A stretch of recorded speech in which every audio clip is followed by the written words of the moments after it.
Welcome to the Good Old Days of Radio Show. This is John Tefteller, your host, and it's Tuesday, Comedy Day.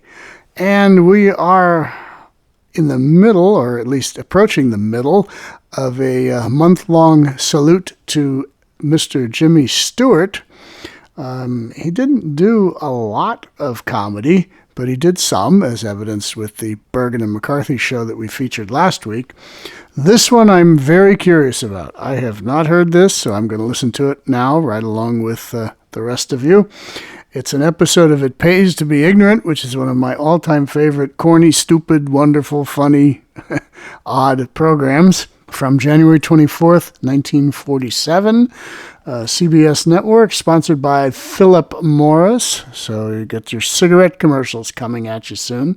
And somehow, where it was normally just a comedy show with the vaudevillians doing their crazy dad jokes, in this case, they bring on Jimmy Stewart as a guest. And if you're familiar with It Pays to Be Ignorant and like it, you'll know Lulu McConnell, the very gruff, gravel-voiced female comedian on the show. Apparently she was sick, and because she was sick, somebody thought of bringing in Kate Smith, of all people, to read her lines, which I have to hear this. This seems to be totally unreal.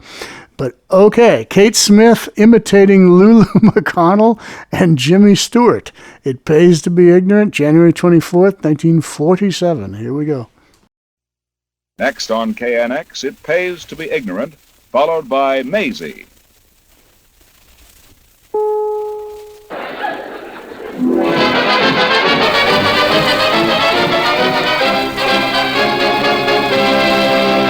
The flavor's all yours when you call for Philip Morris. Clean, fresh, pure.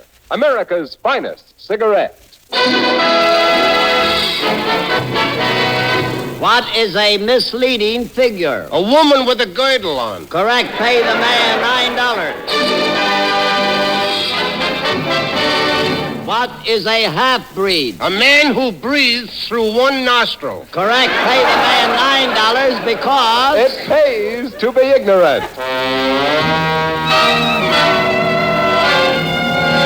Presented by Philip Morris Cigarettes and Johnny.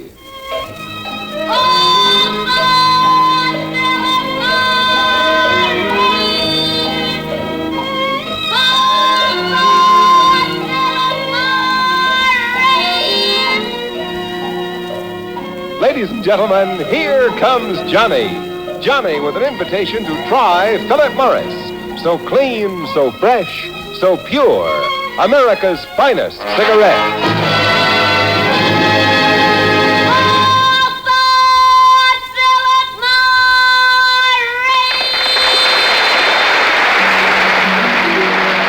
It pays to be ignorant. This is Johnny presenting It Pays to Be Ignorant. Ladies and gentlemen, the star of our show, Mr. Tom Howitt.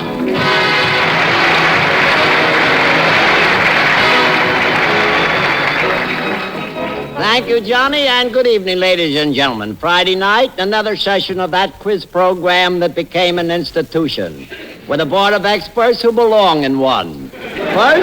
First, we had to celebrate author Mr. Harry McNaughton, who has just written a book entitled Marriage in Mexico, or Is You Is or Is You Ain't My Baby.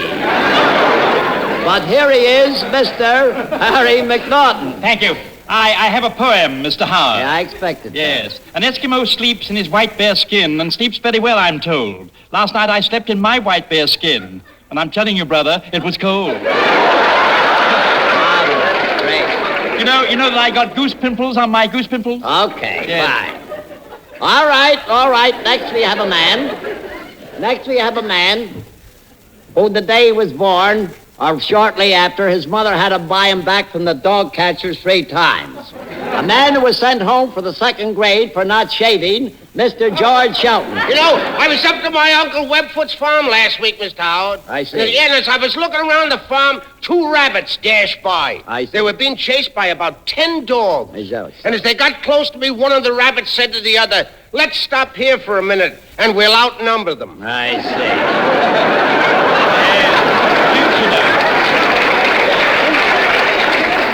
That's very nice. Due to illness, Miss McConnell is unable to be with us this evening, but in our place, we are happy to have with us one of America's most beloved personalities, who has graciously offered to pinch hit for Miss McConnell. That generous and warm-hearted lady is none other than Kate Smith.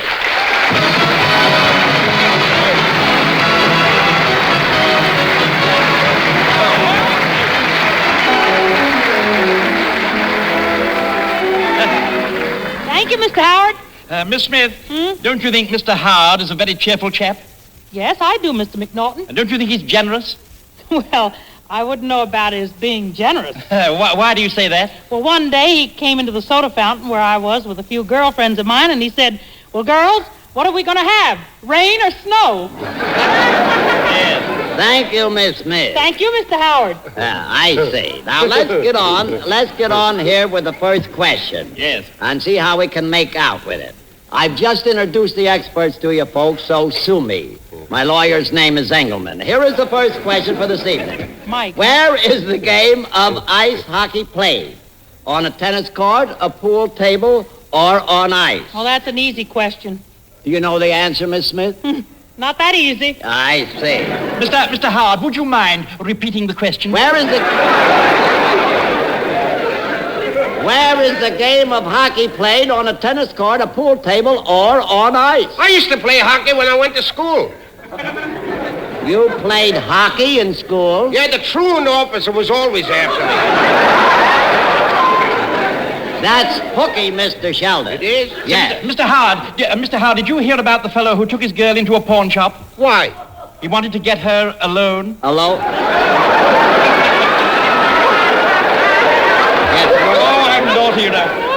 Oh, I'm incorrigible tonight. You'll get used to me, Miss Smith. Do I have to? Do you know where hockey is played, Miss Smith? Sure, in Madison Square Garden. I know that, but what's on the floor? The hockey players. Thank you. Miss Smith, I'm beginning to think you're related to Miss McConnell. Look, the question is about sports. Well, just what do you mean by that remark, Mr. Howard? Why don't you slap his face, Miss Smith? Where is it?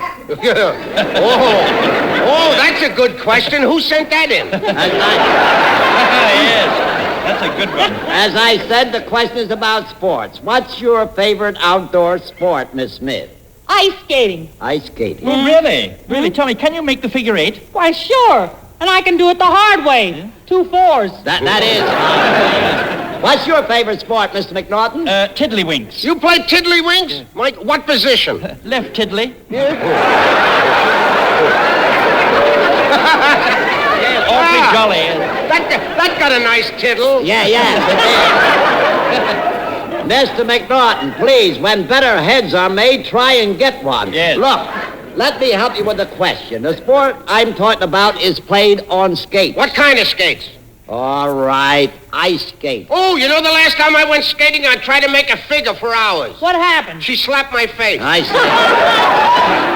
You know, Mr. Howard, I was president of an ice skating club once, but I resigned. Yeah, why'd you resign? I just couldn't keep my end up. You're at... I bet you were a gay old blade, Harry. All right, please, come and get on with the question. I'll never forget the first time I tried to skate. I took an awful tumble. Yeah, did the people laugh? No, but the ice made some funny cracks.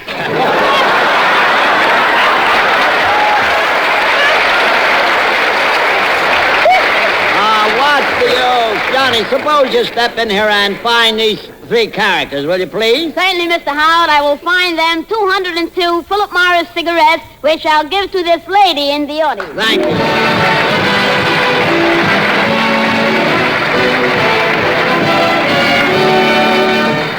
Thank you. Now, here's the next question.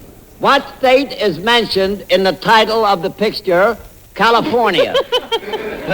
In the picture? That's right. The picture. Why, any 4-year-old child could answer that. Yeah, but where you going to get a 4-year-old child at this hour? Well, what I mean is I can answer the question. Now, just a minute, Miss Smith. Give someone else a chance. What are you trying to do? Make me look stupid? Certainly not. Nature already saved me the trouble.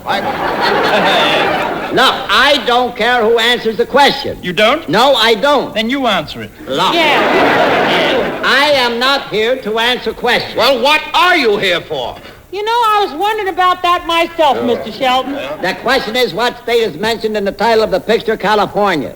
Mr. Howard, could you tell me what the title of the picture is? Yeah, that's right. That's the title of the picture, California. And you want to know what state is mentioned in the title? Am I right? You are right. Hey, you see, I'm right. Yeah. That's fine, and let's go on to the next question. Oh, wait a minute. You haven't answered this question yet. Miss Smith, did you see California? Yes, I did, and I call it pretty good, too. You call it pretty good, then who called it California? Mr. Sheldon, when you wake up in the morning, don't you regret it? Let's get on with the question here, please. Resent that if I were you, George. Now, Mr. Howard, just a moment, old boy, just a moment. I want to butt in here. Is the title of the picture Pretty Good or California? Yeah, that's what we... Please, Miss Smith was just using a figure of speech. Did you say figure, Mr. Howard? Yes. Yes, sirree, and don't let me hear any cracks about it out of you. Okay, please. Can we get back to the question? What state is mentioned in the title of the picture, California? Miss Smith, you were in the movies. Yes, that was some time ago. Well, tell me, Miss Smith, did you know Tyrone Power? No, but I know his brother Willpower. Willpower. She's getting as ridiculous as he is. Yeah, It's the truth. That's what I get for associating with you two. Miss Smith, I'm really surprised at you. I'm surprised at myself. I like Cary Grant. Who don't? Wait a minute, who's he? Who's he? Yeah, that was my question. Who's on third? Why, he's got all the beautiful women in Hollywood running after him. So what? What's he got that I haven't got? All the beautiful women in Hollywood. Johnny, step in here and find these three duds, will you please? Certainly, Mr. Howard, I'll find them 203 Philip Morris cigarettes, which I'll give to this gentleman in the audience. Thank you.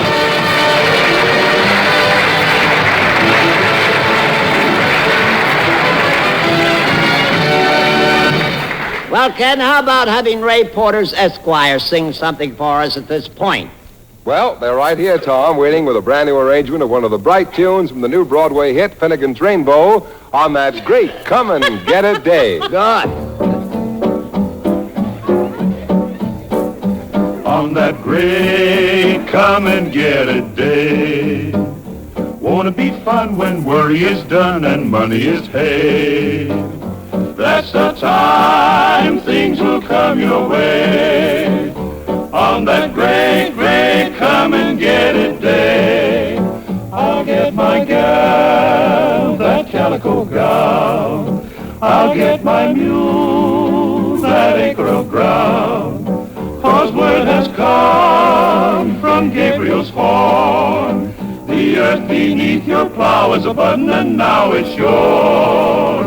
Glory time's coming for to stay. On that great, great come and get it day. Come and get it, come and get it, come and get it, come and get it. What a day with banjos ringing, what a day for people in overalls. Can't you hear all the angels singing? Come and get your gravy and your 2 meatballs. Come and get it, come and get it, come and get it. Come and get it, come and get it, come and get it, come and get it. Come and get it, come and get it. Bells will ring from every steeple. Come and get it.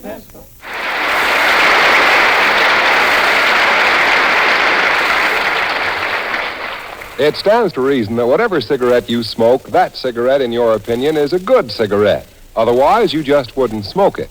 That's why this challenge, this friendly challenge, is for you. Try Philip Morris and test Philip Morris against the cigarette you're now smoking.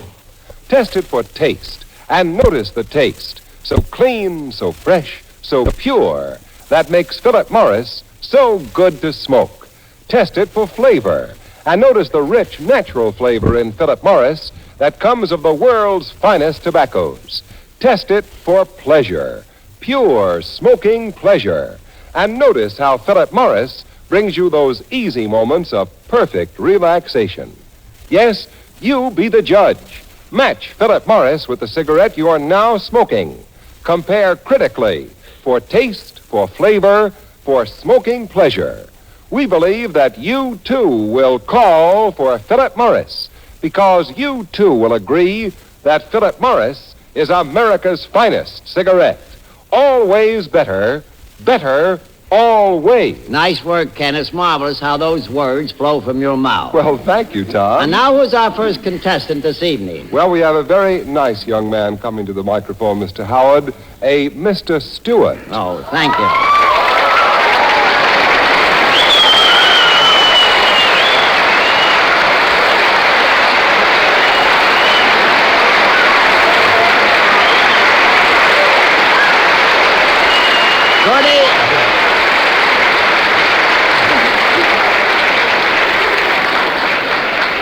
Good evening, Mr. Stewart, and thank you for coming up. How are you this evening? Fine, thank you. Where are you from, would you care to tell us? Indiana, Pennsylvania. Indiana. Indiana, Pennsylvania.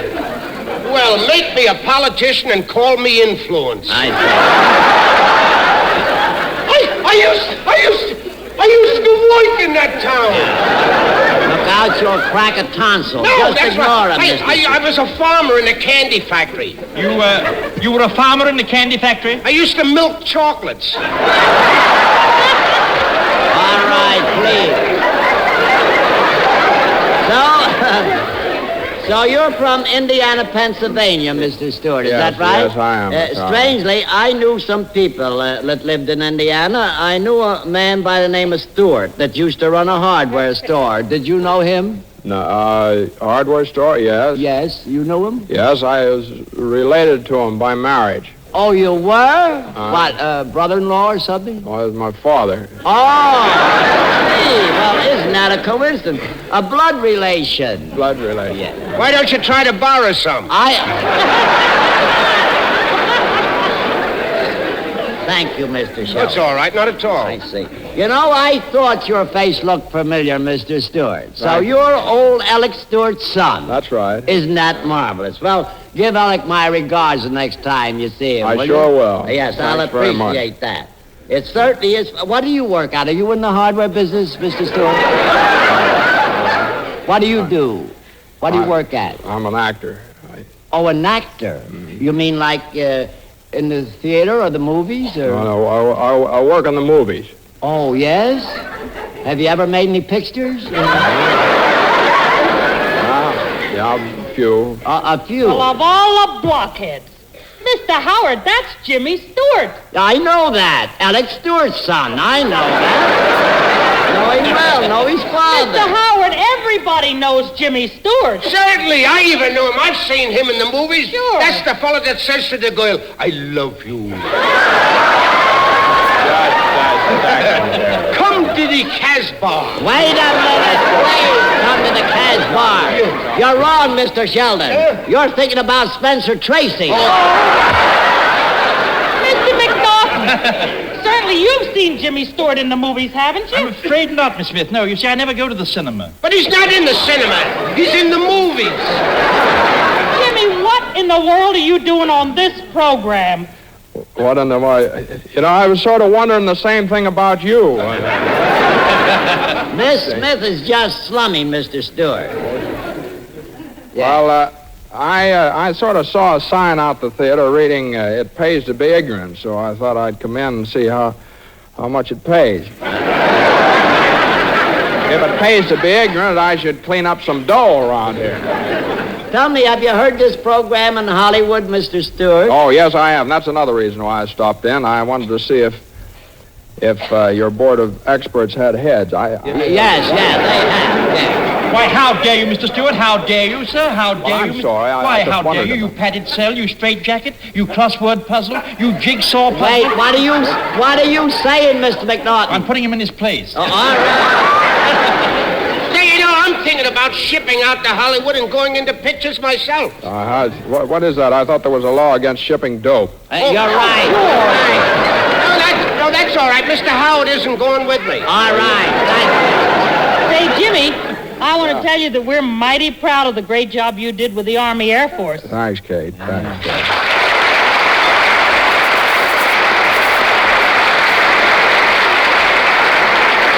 Yes, indeed, Jimmy. May I offer my congratulations? You know, I used to be in the Air Force. I flew a Burlington Zephyr. Burlington Zephyr, that's a railroad train, isn't it? It is? Oh, no wonder I couldn't get it off the ground.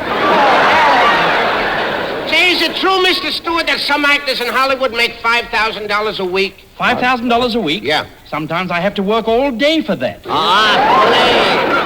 Well, Mr. Stewart, it's needless for me to say that we are certainly honored by this visit, and I mean that sincerely. Well, Tom, I'm serious, too, when I say that this has been my favorite program. I made up my mind that when I got here the next time to New York, I was certainly going to see it. You know, Tom, you have a lot of fans out on the coast, so keep up the good work because we all enjoy a good laugh out there, and you fellas certainly hand them out. Well, that's wonderful, Jimmy, to tell us that. It's very encouraging. Now, Jimmy, will you reach into Johnny's cap and pick out a question for us, please?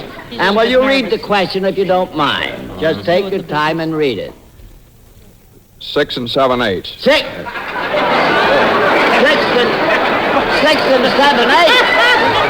Wait a minute. What is this?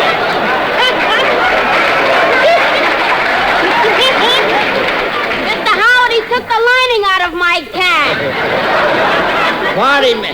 Look. I'm very sorry. That's all right, Jimmy, but it's on a slip of paper there. Just a slip of paper. Oh, I see. I see. Just read the slip of paper if you don't mind. All right. Yeah.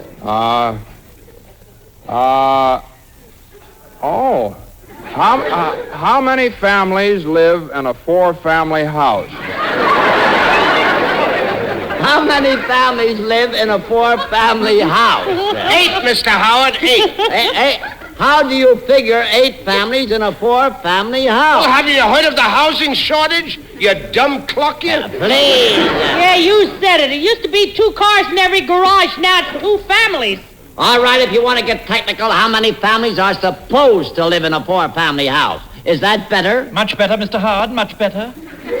Well, what about the answer? I'll bet that's even better. Please. Mr. McNaughton, if I had your brains, I'd hang myself.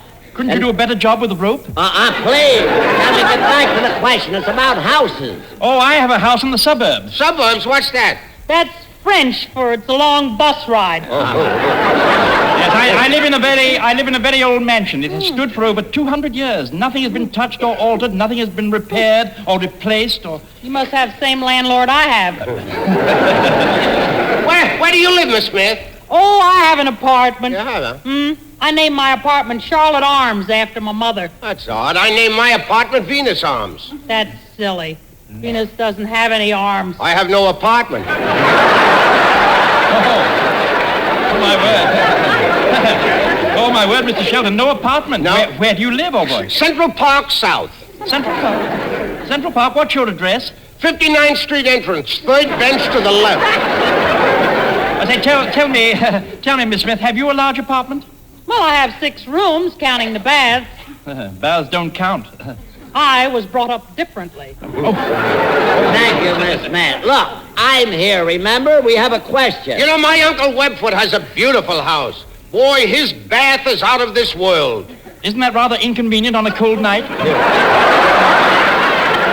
I'm warning you, Mr. McNaughton, my patience is wearing thin. So is your hair. Okay. The question is, how many families normally live in a 4-family house? No kidding. I wish I could find a house. Why don't you buy a lot out my way and build? Is it a nice neighborhood? Oh, rather. Very exclusive. Well, I hope it's a nice street. I wouldn't want to spend $300 building a house and then have someone build a cheap one right next to me. Yeah, $300. $300. Why, a man wanted $300 just to paint one room in my house. Well, isn't that expensive? Well, he said he had to scrape the old paint off, wash with turpentine, then get ready for a new coat. So what? I do that every night before I go to bed. I see. Ken, please, will you step in here and give our good friend Mr. Stewart $24.70 for helping us out? Certainly, Tom. And Here you Jimmy, are, Mr. Stewart. that I might say... That's right, James. Count it. That's right, James. You counted because no mistakes are rectified after you leave the mic.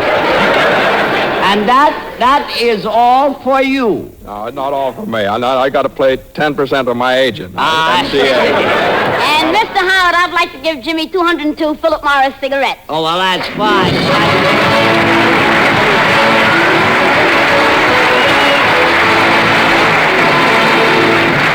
Well, has Harry Salter got anything on tap for us this evening? Yes, he has, Tom. Tonight he gives us a stirring arrangement of Zippity-Doo-Dah.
Zippity-doo-dah, zippity-yay. My, what a wonderful day. Plenty of sunshine head my way. Zippity-doo-dah, zippity-yay. It's the bluebird on my shoulder. It's the truth, it's actual. Everything is satisfactual. Zippity-doo-dah, zippity-yay.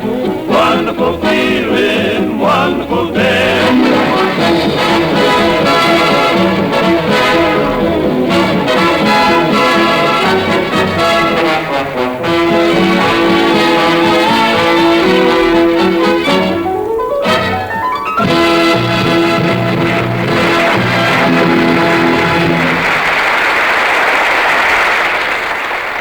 In choosing your own cigarette, there's only one person whose judgment really counts. That person is you yourself. So accept this friendly challenge. Try Philip Morris and test it against the cigarette you're now smoking. Test it for taste, for flavor, for smoking pleasure. Compare critically, and you too will call for Philip Morris, America's finest cigarette. Philip Morris, so clean, so fresh, so pure. Always better, better always. Thank you, Ken. And now, who is our next contestant, please? Our next contestant, Mr. Howard, is a very lovely and charming young lady. She's just about getting to the microphone now. I should like to present to you Miss Phyllis Tull. Oh, fine. Good evening, Miss Tull, and thank you a lot for coming up. How are you this evening, Miss Tull? Oh, fine, thank you. Thank you. Greetings, Miss Tull, greetings. How's your mother? Never mind, please. Will you keep quiet, Mr. McNaughton? Why, am I noisy? You're not only noisy, you're nosy. Pay no attention to him. They let him out without his nurse today, if you know what I mean. Where are you from, would you care to tell us, Miss Tull? Yes, Los Angeles, California. Oh, Los Angeles, California. Why, that's I knew a girl out there once. Fine girl, had two eyebrows. Two eyebrows? Every girl has two eyebrows. Yeah, but not on the upper lip. Oh, that's... She used to tickle me to death when I kissed her. Mr. Shelton, are you a lowbrow, or have you got your toupee on backwards? I haven't got a toupee. I got a sedan. I'm sorry for these interruptions, Miss Tull. Yes, so am I. Come over here and sit by me, Miss Tull. Never mind. Hubba, hubba, hubba. Well, you cut out. I'm not going to speak to you again, Mr. McNaughton. Thank you. Tell me, Miss Tull, have you ever heard this program before? Oh, of course. Oh, you have? Out on the coast? That's right. Well, I'm very glad to hear that. Then you're not surprised at what is happening here. Would you like to meet Miss Smith, Miss Tull? Oh, I'd love that. Well, that'll be a pleasure. Miss Smith, this is Miss Tull. How do you do, Miss Go right Tull? over and Very shake nice hands to with meet Miss you indeed. Smith. Yeah. Very nice to know you. How are you? Do you drink Postum? Please. You know, it's very good for the nerves. Very good for the nerves. Please, Miss Smith. It always makes Will me you stop save and that for Sunday night? Miss Tull, will you reach into the cap there and pick out a question for us, if you don't mind? Just take your time and read it. What animal does a horse doctor treat? What animal does a horse doctor treat? Ladies and gentlemen, due to a shortage of time, tune in next week and find out what animal a horse doctor treats. And thank you a lot. Give our good friend here $25.30 for helping us out. Certainly, Mr. Howard, it's a pleasure. And I'd like to give a 202 Philip Morris cigarette. Good.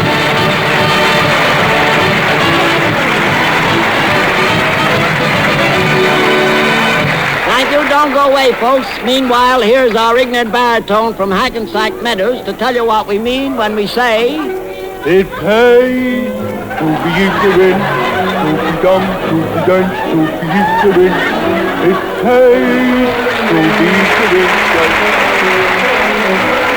Here I am again, Johnny, presenting America's finest cigarette for your smoking pleasure.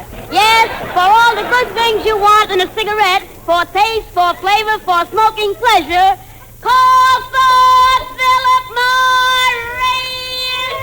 Goodbye, Johnny. See you next week. Same time, same station. And remember, listen in next Sunday night when Johnny presents Crime Doctor over these same stations. Until then...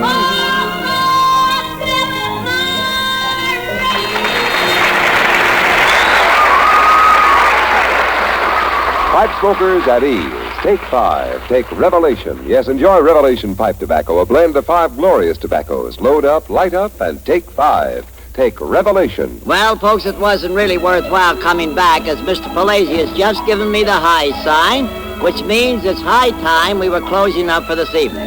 But we'll be sneaking in here again next week, same time, same station. We hope you'll all sneak in with us. Thank you for your listening time this evening. Good night and good nonsense. This is Ken Roberts saying good night for Philip Morris. This is CBS, the Columbia Broadcasting System.